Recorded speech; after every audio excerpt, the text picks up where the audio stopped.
Bom dia, boa tarde, boa noite. Meu nome é Leonardo Barreto, sou cientista político da I3P Risco Político. Estou aqui na companhia de João Rummel, da Action Consultoria.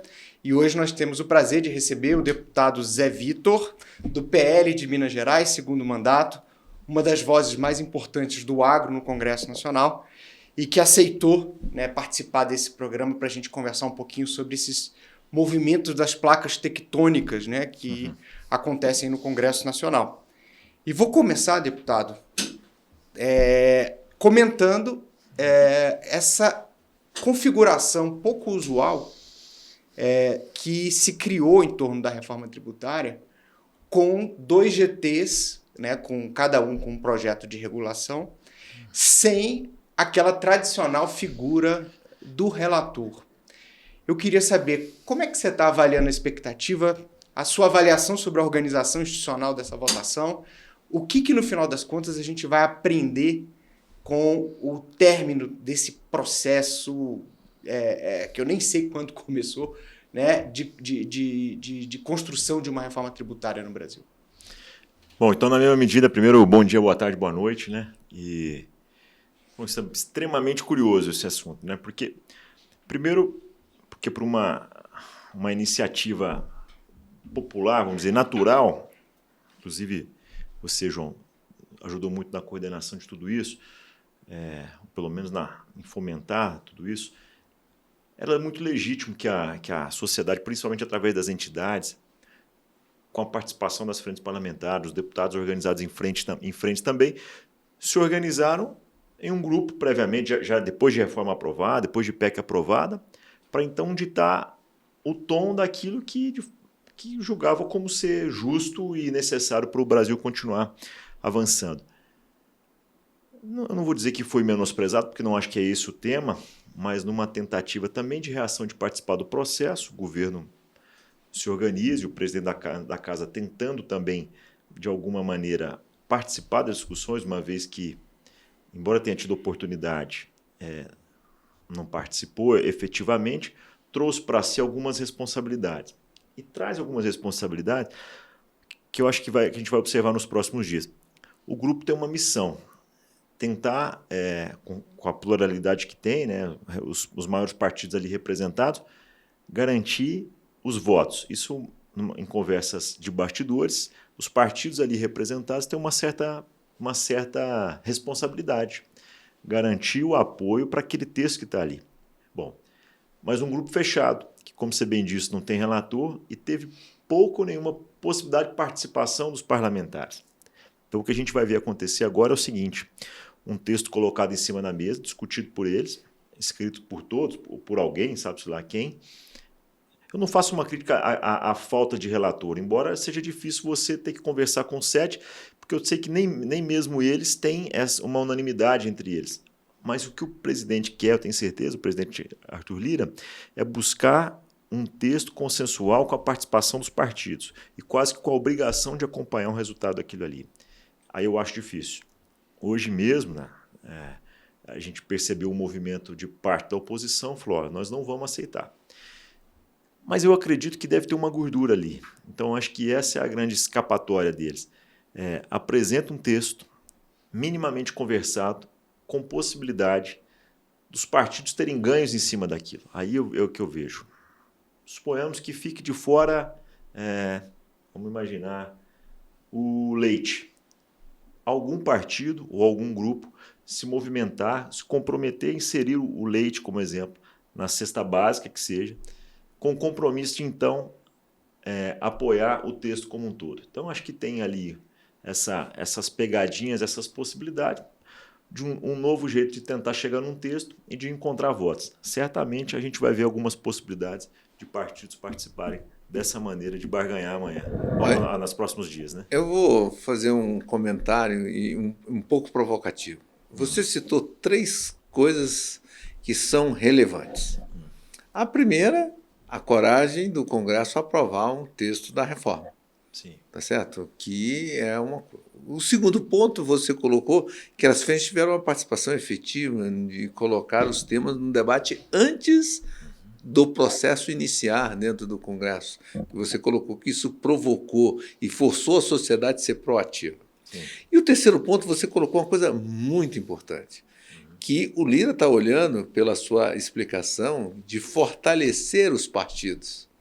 Tá certo? Olha só tem 14 partidos recebendo os fundos partidários. Ele escolheu 14 partidos, um representante de cada partido lá para dentro. Esta negociação é um conjunto de somar os partidos que ainda são os únicos que têm um poder de pressão, porque ele tem um fundo partidário, porque as emendas ele não tem mais força de pressão. Será que também não tem, além da vontade do debate, uma questão política para frente? João, hoje, de certa maneira, o parlamentar, eu vou falar pelo deputado propriamente, ele tem uma independência, uma condição de ter um mandato livre. Ele dá para se organizar e dá para ele tocar um mandato, com as emendas individuais que tem, as emendas de bancada que tem, e minimamente com uma força de vontade, uma capacidade de articulação, ele consegue alguma coisa ali que é mais do que suficiente para ele poder manter uma base eleitoral, aquela que se alimenta por emendas. O que vai motivar, na minha opinião, algum parlamentar a acompanhar o voto do seu partido? É alguma questão exatamente partidária, que pode ser, em alguns casos. Eu sou do município médio, sou município de Araguari, então o peso partidário de um diretório municipal, por exemplo, não é lá tão relevante assim. Mas pode ser que para outros seja uma das possibilidades. Discussão de direções estaduais ou municipais de partidos. E a segunda coisa, que é a única coisa que o partido tem para oferecer, é fundo eleitoral. Aí eu vejo que ainda é uma tentativa do presidente Lira garantir autonomia para os partidos nas discussões. Isso eu acho que você está bem certo, é uma das questões que está ali. Fora isso, a gente tem uma certa independência.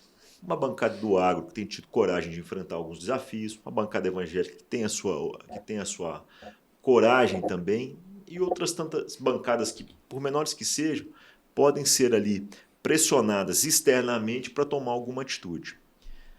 O que vai pesar mais em tudo isso? Eu tenho uma certa dúvida em relação a isso. Eu não acho que é algo tão controlado assim, um grupo de trabalho apresentar um texto e colocar na mesa e imaginar que vai então angariar todos os votos necessários para aprovar uma situação como essa.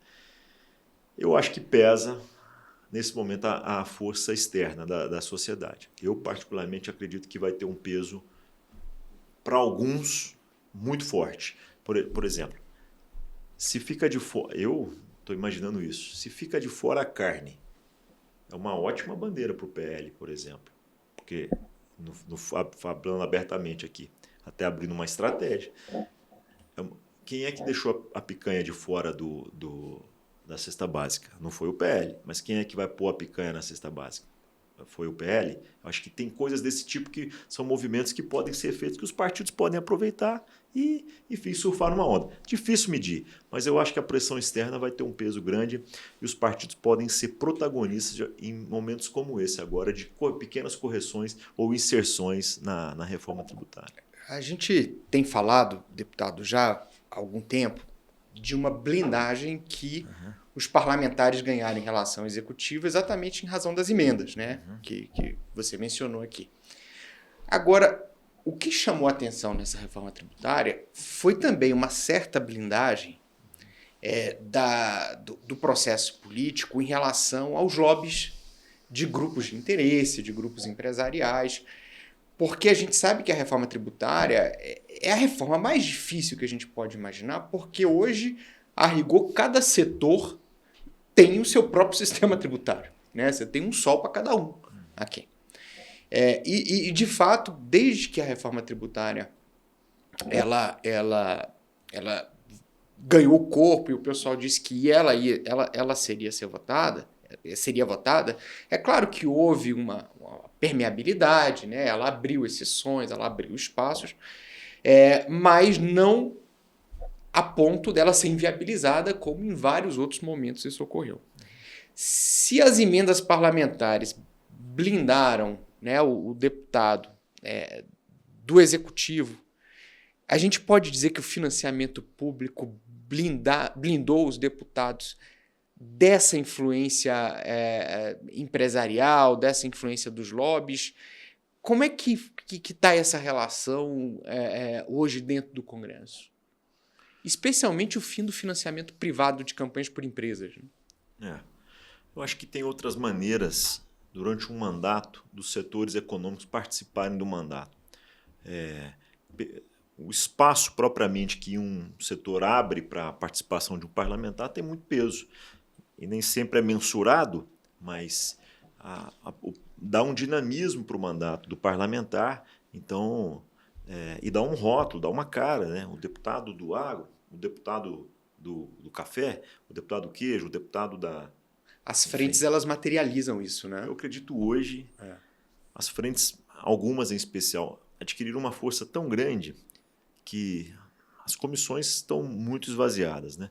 E elas ocuparam esse espaço, conectaram o parlamentar com o mundo fora do Congresso, tem dado espaço e visibilidade maior para os parlamentares, um dinamismo maior, enfim, eu sou entusiasta das frentes porque quando cheguei em Brasília percebi que era pelas frentes que você de fato conseguia ter um debate amplo, conseguia de fato ter um crescimento do mandato. Mas o lobby propriamente ele existe, eu acredito que existe no mundo todo, tem a sua influência e tem o seu retorno, não necessariamente financeiro, mas um retorno de espaço, de bandeira, de oportunidades, volta a usar ao mesmo tempo, de conectar o parlamentar com a sociedade. Eu acho que isso tem ainda um peso e reflete sim na votação do parlamentar. Então não é só a questão do financiamento de campanha, mas é todo o dinamismo e o potencial de voto, inclusive, que o setor pode dar para algum parlamentar. Tá. O que você está colocando para a gente aqui, deputado, é que é o seguinte, a democracia está mudando, tá certo? Hoje, com essa nova forma que você... Olha só, nós estamos colocando assim, ó, nós já discutimos a independência do parlamentar, sim. Nós já discutimos a força do partido num determinado momento. Quer dizer, existe uma tendência de diminuir partido, tem identidade ideológica, e você está falando o seguinte, que o mais importante do fortalecimento da democracia é esta conectividade da informação, do impacto regulatório que a sociedade tem que se aproximar do parlamentar para construir esse processo? Okay. A pergunta que eu falo é o seguinte, na experiência que você está tendo no momento, a sociedade se mostrou preparada para debater a reforma tributária? Eu acredito que sim, acho que não totalmente preparada, mas preparada, pronta e disposta e ativa. Eu percebi uma movimentação. E Brasília, eu não estou tão antigo assim, mas de 2019, quando cheguei, para 2024, que a gente está hoje, eu percebi uma evolução e uma participação muito mais clara da sociedade. Os setores estão se organizando, buscando pessoas mais qualificadas, buscando aquele receio e aquela distância do parlamentar, ela está ficando para trás. Os gabinetes hoje são bem movimentados e frequentados por entidades que buscam apresentar ali a sua opinião e a sua ideia. Então, eu vejo que a sociedade tem sim, a sociedade organizada, por meio de entidades, e que se aproximam de frentes, tem sido fundamental para conduzir o debate. Debate que na Câmara, nem sempre você encontra a qualificação dos próprios parlamentares ou de suas equipes, que são mínimas, ou dentro dos próprios partidos, que não consegue discutir um debate não consegue conduzir um debate tão grande. É um debate raso. E isso se aprofunda, na minha opinião, vou chamar de fora da Câmara, nas frentes. Não que as frentes não estejam nas câmaras, né? Mas fora das comissões, fora dos gabinetes. Então, a sociedade está preparada, a meu ver, ou se preparando para isso, ativa, e ela hoje tem um papel, na minha opinião, com essa independência de parlamentar, com essa, enfim, com o partido que nem sempre tem lá alguma coisa para oferecer, a frente ocupa um espaço e ela tem as frentes, não, melhor, a sociedade, nem sempre pelas frentes, mas muitas vezes pelas frentes, ela tem um papel decisório. Eu vou citar um exemplo claro aqui, sem tomar muito tempo. Na votação da reforma tributária, eu passei por um momento como esse. Eu estava um PL, eu particularmente acredito no modelo da reforma. Não que seja a ideal, não que seja, mas é aquela ideia de história do possível. Acredito que é melhor do que o que a gente está vivendo hoje. No momento do meu voto, o PL já tinha mostrado que votaria contrário. eu encontrei nas falas, inclusive do governador Tarcísio, um alento. Falei, pô, acho que eu penso como o Tarcísio. É melhor ir por esse caminho do que a gente sempre defendeu, do que a gente negar isso aqui. Enfim. Mas na hora do voto, eu consultei, eu quero aqui dizer, o setor agropecuário, principalmente do estado que eu estava. Fiz questão de ligar para algumas pessoas. Falei, vocês estão cientes, têm noção do que está acontecendo? Para eu ter legitimidade de falar, ó, estou votando porque acredito que nós estamos sendo atendidos naquilo que foi possível construir. Então, não dá para negar que ela vai ser aprovada, as vitórias que a gente teve. E vocês têm um papel nisso, tanto na construção, eles estavam cientes disso, mas também na divulgação e na defesa até daquilo que a gente estava fazendo ali. Então, tem um papel sim, João, e eu acho que hoje é decisivo. E vai ter cada vez mais. A gente está se avizinhando, né, de uma... Digamos assim, a palavra crise ela acabou se tornando muito utilizada e aí ela acaba perdendo a precisão, né? Mas uma situação de um estresse econômico, e isso sempre tem consequências políticas, em razão do presidente ter uma percepção sobre a economia diferente da percepção que o Congresso tem, né? Diferente da percepção que a maior parte da sociedade tem, até uma boa parte da imprensa. E todos olham para isso com uma certa angústia, porque vê um trem já conhecido, né, chegando na estação novamente. Né?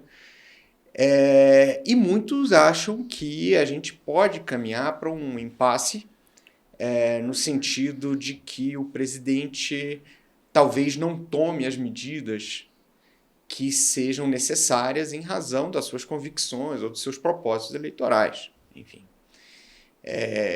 vamos dar o benefício da dúvida para o presidente. O quanto que o Congresso está pronto para administrar essa situação até à luz de tudo que ele vem aprendendo institucionalmente, por exemplo, desde 2019, né, que coincide com o seu período aqui, onde ele tem trazido para si muitas prerrogativas, embora a gente saiba que esse é um processo que tem raízes mais lá atrás. Não, que pergunta, que colocação complexa. Assim. Eu vejo que o governo, eu não posso dizer pelo governo, mas o presidente pelo menos demonstra uma dificuldade em viver com esse novo Congresso, né? Com esse novo modelo, melhor assim dizendo. Eu não sou tão antigo assim, volto a dizer, em 5 anos, quase 6, eu vivi uma situação que talvez aqueles que estão aqui há 10, 15 anos podem ter percebido uma diferenciação muito maior nos últimos anos. Eu vejo um governo, obviamente, aí é uma crítica pessoal, disfuncional, um governo que tem as suas complexidades e as suas dificuldades de implantar aquilo que ele acredita. Eu não vejo que o Congresso, até por essa independência que a gente falou, por essa participação da sociedade mais perto do parlamentar, inclusive uma sociedade mais qualificada, né, mais preparada, mais entendida, mais ativa, eu vejo que o governo terá dificuldade de implantar algo que ideologicamente ele acredita, ele não tem essa força necessária, a condição necessária, um ambiente necessário para implantar integralmente um projeto que ele acredita. Eu percebo assim que a reforma tributária, por exemplo, é exatamente, eu não encaro assim, eu não acho que ela não é um projeto deste governo, né? Um projeto de fato de Brasil e que vem se arrastando há alguns anos. Teve uma aprovação e que o governo pode considerar uma vitória, mas não por ele. Acho que já era natural e o Brasil cobrava, o setor produtivo em especial cobrava, então aconteceu. Mas o governo não tem essa condição e tem tido dificuldade de dialogar, tem pouco que oferecer em troca disso. Então eu vejo ele incapaz e também sem saída. Ele não encontrou ainda um caminho. Imagina por que ele pode, para mim, que tenho posições ideológicas diferentes, inclusive de um partido diferente, embora eu me considere extremamente tranquilo e capaz de dialogar com quem que seja com quem que seja o governo.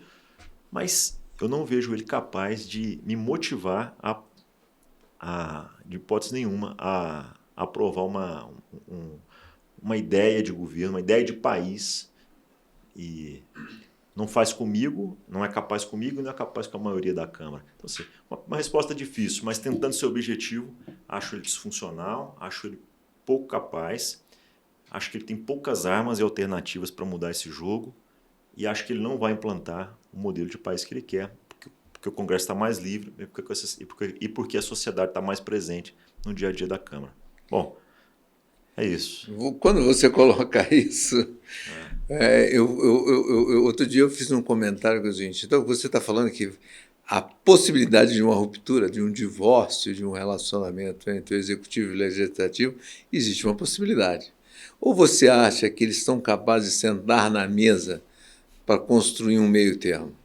Eu vi esse vídeo seu. Eu tenho te assistido, inclusive, quero te dizer. João, você sabe aqueles divórcios que o cara continua na mesma casa? Sabe aquele negócio? O cara separa e fala, porra, vou sair de casa mesmo. Eu estou sentindo que nós estamos para esse caminho. É o meu sentimento. Até porque a lembrança do impeachment passado está muito viva, né? Acho que ninguém quer passar por isso de novo. Por mais que haja uma pressão da sociedade, e acredito assim, que boa parte dos eleitores de centro-direita e direita, eles gostariam de ver um impeachment, porque foram frustrados na eleição. É natural tudo isso. Mas eu não vejo o impeachment acontecendo ainda. Mas eu vejo um divórcio de corpo presente. Será que existe esse termo? Tá legal. Quando você fala que o impeachment é inviável, tá certo, e vai ter que ter um corpo presente, eu vou dar duas alternativas para você. Você acha que o governo vai chamar para dentro do governo, para dentro do palácio, uma composição, ou você acha que vai dar a chance de uma PEC do semipresidencialismo?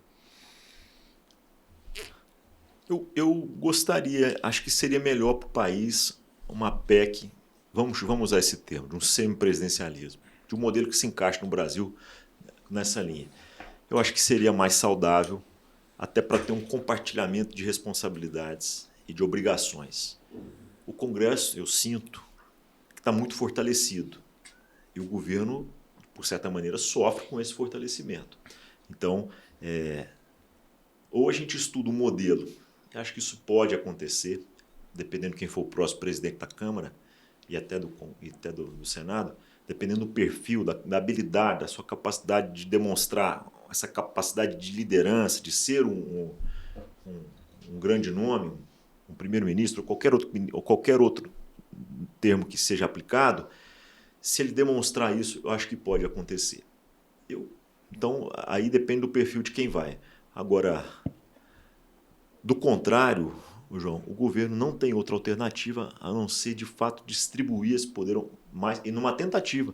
E mesmo que isso não seja efetivamente, chega no final de 4 anos, vai tentando e cede a cada dia para trazer. Acho mais provável isso acontecer do que um semipresidencialismo acontecer. Para o Brasil, acho que seria mais saudável um semipresidencialismo, para ter divisão de poderes, divisão de responsabilidades e obrigações.